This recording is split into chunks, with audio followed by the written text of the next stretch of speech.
এই ভিডিওতে hamster কম্বেটে mini গেমসের আজকের পাজল বা ক্যান্ডারগুলো কীভাবে সমাধান করে চাবিটা মানে মুভ করবেন ওইটাই দেখিয়ে দিব। প্রথমে আমরা চলে আসবো মিনি গেমসে। আমার একটু ওয়াইফাই সমস্যা করতেছে, তার জন্য লোড নিচ্ছে। প্লে অপশন আমি যেভাবে করতেছি ঠিক সেমভাবে আপনারা ফলো করলেই হয়ে যাবে। প্রথম রেড ক্যান্ডেল নিচ্ছে, ভিডিওটা বারবার দেখবেন, কয়েকবার দেখলে আশা করি হয়ে যাবে। রেড ক্যান্ডেলটা নিচে নিব, তারপর চাবিটা পাশে নিয়ে যাব, দেন সলভ হয়ে গেছে।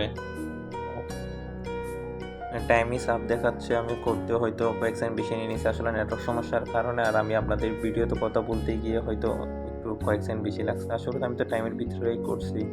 আর সমস্যা না, আপনারা আমি যেভাবে দেখাইছি ওইভাবে করে নেন। আমি তো 1 ঘন্টা 30 মিনিট পর আবার ট্রাই করতে পারবো। আপনারা সবাই ভিডিও দেখানোর নিয়ম অনুসারে পাজলটা সলভ করে নেন।